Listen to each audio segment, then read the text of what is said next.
this, right? Because we keep pointing out that when we say Aisha was 9 years old, and then we back it up with source after source after source, we get responses from some of our Muslim friends in the chat, and they'll just make things up. They'll make things up about Islam. They'll make things up about Christianity. They'll make things up about the Bible. They'll make things up about the Quran, and they just don't seem to care. Now, guys, you have to pay attention. This is for methodological purposes. Watch what happens here, because we asked for a source. It's very easy to put a bunch of things up on the screen. If you're not paying attention to actually what's going on, you could fall for it, right? Okay, so let's go through this, Sam. You ready? Yes, sir. So this is from Muslim Now. Let's read. Let's go ahead and read through these, because he's going to put all this together and come up with an age of 3 for Rebecca. You ready? Okay. 1. True or false? Sarah gave birth to Isaac at the age of 90. Genesis 17. Well, she was 90 years old and Isaac was born. Well, then you're busted, because let's keep going. Oh.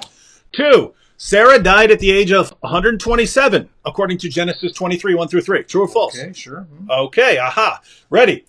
Now, 3. The incident on Mount Moriah, Genesis 22, and the birth of Rebecca happened at the same time. No.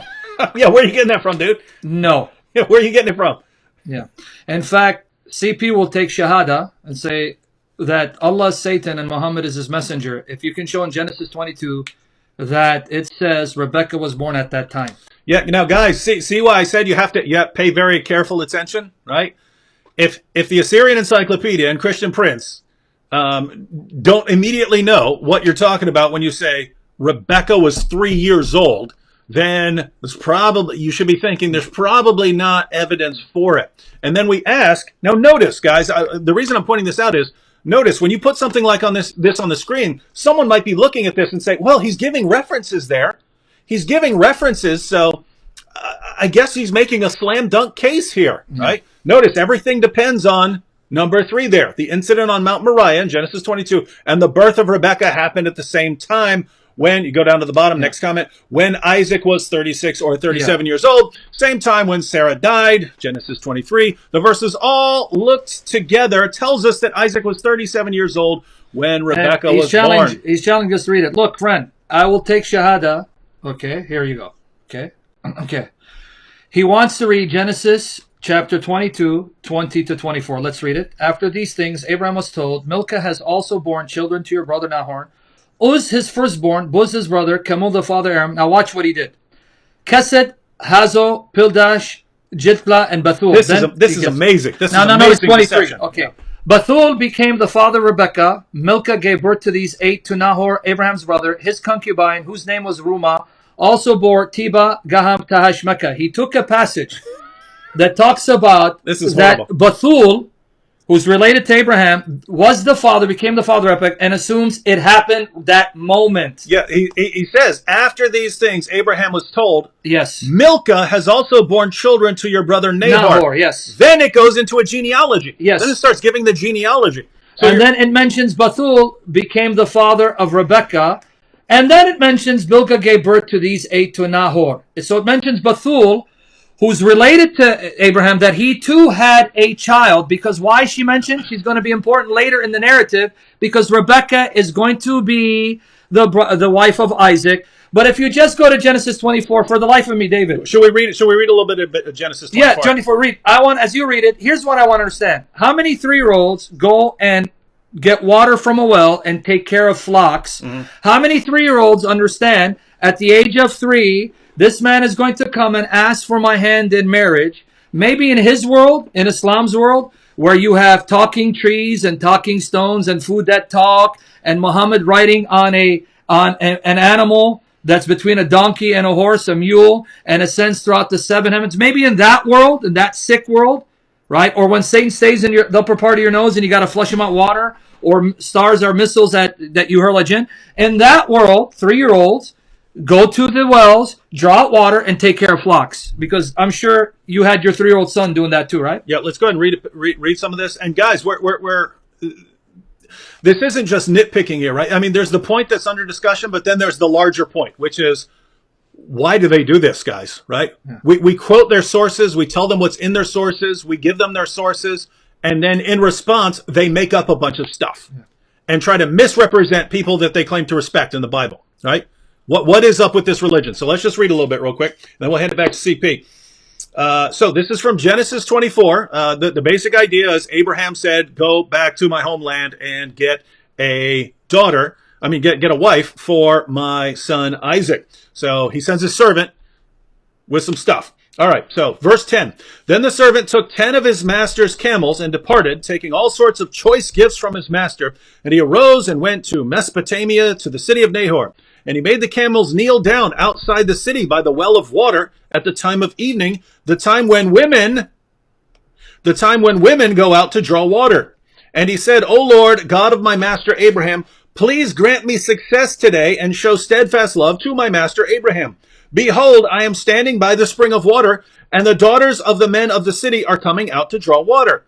Let the young woman, not toddler, not baby, let the young woman to whom I shall say, please let down your jar that I may drink, and who shall say, drink, and I will water your camels. So she's taking up the water pot and carrying it to the camels. Drink, and I will water your camels. Let her be the one to whom you have appointed for your servant right? Isaac. Has to be. By this I shall know that you have shown steadfast love to my master. Before he had finished speaking, behold, Rebekah, who was born to Bethuel, the son of Milcah, the wife of Nahor, Abraham's brother, came out with her water jar on her shoulder. Do you have any idea what a water jar would be that you use to give camels a drink? Yeah. Right? All right. But 3-year-old, she can do it. She's like got Hercules. She's got to, right? Yeah, Allah has strength. The young woman was very attractive in appearance, a maiden whom no man had known. Why are they talking about no man knowing her if she's a baby or a toddler? Yeah. She went down to the spring and filled her jar and came up. Then the servant ran to meet her and said, please give me a little water to drink from your jar. She said, drink, my lord. And she quickly let down her jar upon her hand and gave him also a drink. When she had finished giving him a drink, she said, I will draw water for your camels also until they have finished drinking. A 3-year-old's going to do this. So she quickly emptied her jar into the trough and ran again to the well to draw water. And she drew for all his camels. The man gazed at her in silence to learn whether the Lord had prospered his journey. So keep in mind, right? You don't have a nice little plastic jar like this, right? You're dealing with some really seriously heavy material and enough to water camels. Have any of you ever seen how much a camel can drink? And he's got all of these camels. And so let me get this straight. This little 3-year-old girl is carrying around this giant jar. She's going down, filling this whole thing up with water, enough to go and water a bunch of camels. And she's 3. But let me explain again. This confirms what CP said. They're illiterate, even though he meant they didn't know the book. He took the annunciation to Abraham. This is how now I can see why he could misread it this way, because again he's following Muhammad. He assumed that when the report came to Abraham, Milcah has also borne children to your brother Nahor, that she bore children then. No, there was no internet, there was no email, there was no rapid transportation. The text is simply saying that word got to him at that time that Milcah had given birth. Yeah, so they're... but he's taking a no right now, children. So in other words, she dropped out 8 kids right that moment. They all came up. Blip, blip, blip, blip, blip. Notice, so no, they're in a completely different part of the world, right? They're in a different part of the world, his family members. Different part of the world. There is no email. The only time you'll get notification of something is if a traveler eventually shows up and bothers to tell you the news from back home. So he tells her, oh, and by the way, let me tell you what's been going on with the family. Our Muslim friend says, oh, when he says that that Rebecca's been born, this means like right then she's been born, not years earlier, right then. It happened right then, right when all of this was going on. And so we have to read all of this about a young woman who's leading the animals around, doing the farm work, who is 3 years old. Yeah. So you understand the logic of the Muslim? He takes the report given to Abraham. Hey, Milcah gave birth to your brother Nahor. She's born children to me. Oh, right now? You mean as I was up on the mountain about to kill Isaac, she just popped out 8 kids? As opposed to assuming what the text is saying is, hey, you probably haven't heard. Your brother has children from his wife. It doesn't mean that moment. These kids were born years before, but the word only came to him, got to him at that moment. That's number one. And this proof that it's not saying, the text not saying that they were born right then, Proof that doesn't mean they were born right then. You read Genesis 24, she's already a mature woman who can carry, what did she carry again, David? On her shoulder? Bunch of water. Bunch of water? But wait, maybe again, it's possible because remember, Muhammad, his mother was pregnant with him for 4 years before she gave birth to him. In fact, CP. Let's see if I can get this up on the. And he's going to put it up. Watch. But CP, here's what I want you to do. As he puts it up, maybe this guy is thinking that this is one of the miracles of Allah. That 3-year-olds can start speaking and do activities that only mature women and men can do. Because isn't it true that according to the Islamic sources, Muhammad's mother was pregnant with him for 4 years? Yes, and as you see, my friend, Rebecca was very easy for her as a 3 years old to feed or to give water to the camel. Camel only need 200 liters of water, 53 gallons. And Rebecca was doing that. Obviously, Rebecca was very, very young. Yeah. Superwoman. So notice 53 gallons, and it said in verse 10 that he took 10 camels. So 530 gallons of water that this 3-year-old toddler would have carried. My goodness. Wait, do you see what it says there? A typical camel can drink 200 liters, 53 gallons of water in 3 minutes. It's the miracle, man. Why are you guys laughing, man? Wow. The miracle toddler. I actually feel stupid for him. I feel stupid on your behalf. But tell us about the miracle of Muhammad's mother being pregnant with Muhammad for 4 years. Well, I think this is a very amazing miracle because obviously, if you are a prophet, you need to stay extra because Allah will install like antenna, fast speed internet, fast processor to receive inspiration, to be able to be squeezed by the angel Jibreel, so you can fly even to the space. He's not like us. Actually, there's no way Muhammad can be the son of a guy, his name is Abdullah. You see, in Arabic, when somebody is unknown, you can ask any Arab, unknown person, they call him the son of Abdullah, which means a son of a slave of Allah. You know what I mean? It's not even a name. It means that you're a slave of Allah. Yeah, because you are not known. Yeah. You are not known. If you are not known, so they say, well, he is a son of a slave of Allah, Ibn Abdullah. So he is a son of. Who is he? We do not know. And this is why you see even the Quran confirm that sometime Muhammad, his name is Muhammad, sometime his name is Ahmed, sometime his name is Mustafa, sometime he have 99 names. So what is the real name of Muhammad? Obviously none of those names. And actually even Islamic scholars, they come and they say that Muhammad's real name was Qatham. Yeah. And the reason I believe strongly that Muhammad cannot be son of a man, his name is Abdullah, because how Abdullah, his name is Abdullah, but yet he don't believe in Allah. Explain that to me, CP, because the beauty of Islam, it makes irrationality look logical. So how can that be, CP? He's slave of Allah, but he died a kafir, a pagan? Well, isn't it Muhammad, he says, Abi wa abuka fi nar? Yes, I'm Muslim. Yeah. My father and your father in the hellfire. So how is a slave of Allah, yet he is going to go to hell? Secondly, he will go to hell for what? And at that time, there is no prophet. You see, isn't it the Quran says Allah will not judge any nation unless he sent them a prophet? Mm-hmm. Yeah. Correct? Okay. So who is the one who came as a prophet to the tribe of Muhammad before Muhammad to tell them what is the true Islam? If there is, then there is no need for Muhammad. Thank you. Right? Yeah. And, in the same time, the Muslim, they say Ishmael he came. Correct? Don't they say Ishmael he came to Mecca? Yes. Okay. But what the Quran says we never sent a messenger or a prophet unless he is from the people, speaking the tongue of the people. So, Ishmael, neither Abraham, neither Isaac, neither any of those, they are from the Arab or speak the tongue of the Arab. Even in Islamic books they say that Ishmael, he learned the Arabic in the age of 14 years old. Some they say 11. Chapter 14 verse number 4 says we never send a messenger unless he speak the tongue of his people. So how anyone can go to hell, if we ask Muhammad, if he never been sent a warner? Which verse is speaking about warner Muslims? Anyone can tell us? We never judge a nation unless we send them a warner. Okay, who is the warner for the father of Muhammad before Muhammad? If you will say none, then how he will go to hell?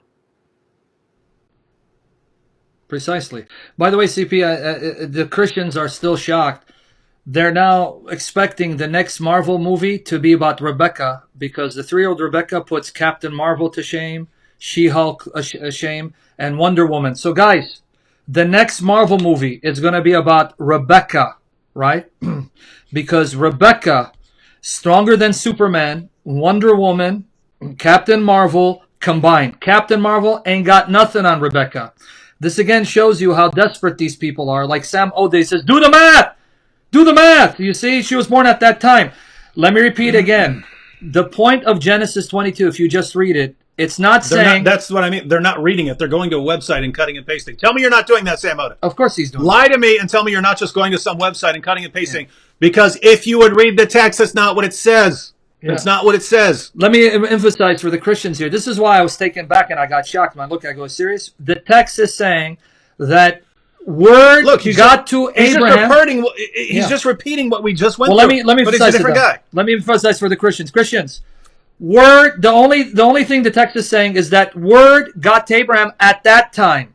Your brother Nahor, he's got children because his wife gave birth to children. It's not saying, oh, Abraham, by the way, when you're on the mountain, miraculously, at that moment, Nahor slept with his wife and she popped out 8 babies. Bam, bam, bam, bam, bam.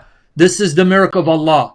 We understand the context, if you're going to read it honestly, that there is no email, there is no, UPS. We didn't have the mail system that we have now, mail service. They had no social media, Facebook.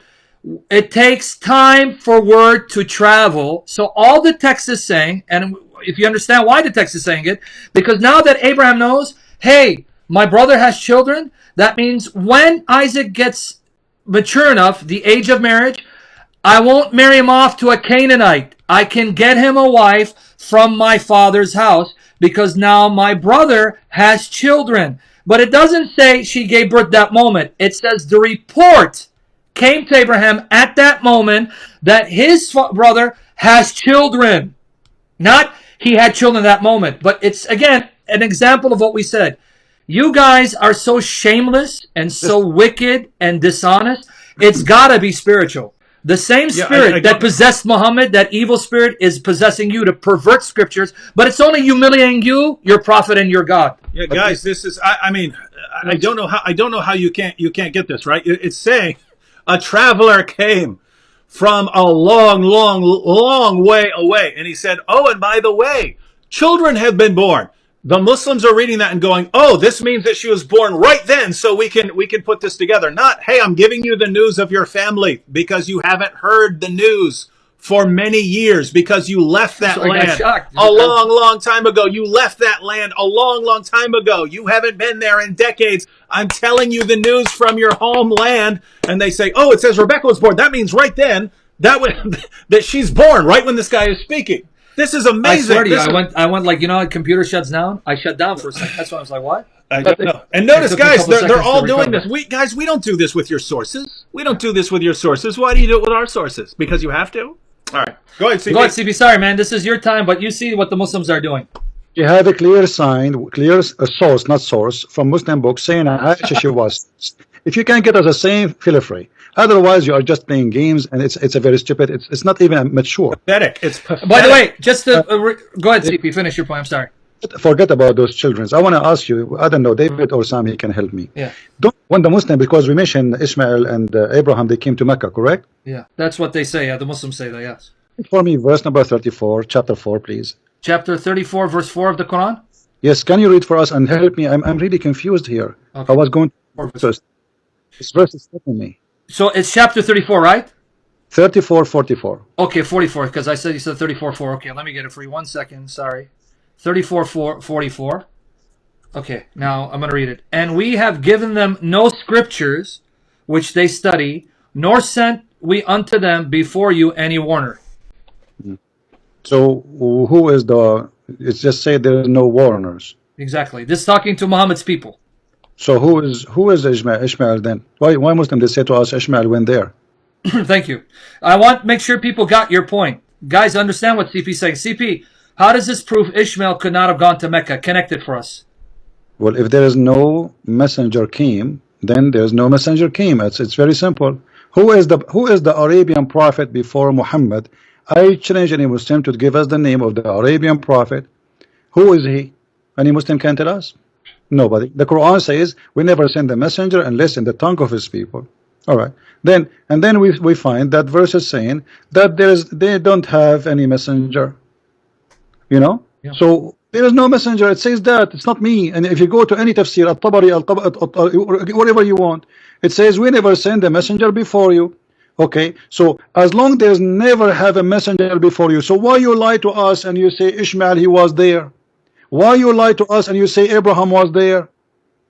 And now, as long you are speaking about Rebecca trying to get away from the whole idea, by the way, to make us forget about spanking Muhammad. Don't even try. You are just playing games to get us away from your prophet, who is the joke of the century, the joke of everybody, even in his time. So Muhammad saying, we never sent the messenger before you. And then Muhammad says to you that Allah sent Abraham to build the Kaaba. And then he says to you, and Ishmael he helped him. And he says to you, I am from the children of Ishmael. And then he say, I never sent the messenger, a warner before you, and we never send the book. Does it say that? Is Psalm 2?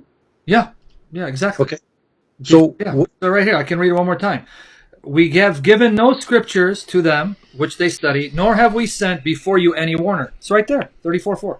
so here I'm not going to say it says here you have a children, and there it says you have potato, and there it says it clearly, we never send a messenger before you, we never send a book before you. So obviously Muhammad is a scam. It's in front of you. So stop guessing in games, trying to what a Muslim trying to convince us. It is not only our prophet is a perverted. We can find you one in your book. That's the whole point, supposedly. But it doesn't work this way, my friend. If you show me a verse saying this guy he married from this, etc., then you know, good for you. But you start guessing and here and you're making things up. And especially when we speak about religion, we have to go by what people believe. You see, when I say this verse saying that, I'm not giving you my own meaning. I go and see At-Tabari. I go and see Al-Qurtubi. So can you show me where the Jews they even agree with that? You cannot. Because it doesn't happen. So what you Muslim try, you try to make a new meaning of a verse to fit with your agenda and propaganda, and that is dishonesty. But when we show you something about your prophet, we show you what it says exactly, we accept what the Muslim they quote about it, and we say this is what it says. Answer us. You have no answer. In your case, what do? You fabricate meaning, it's not there.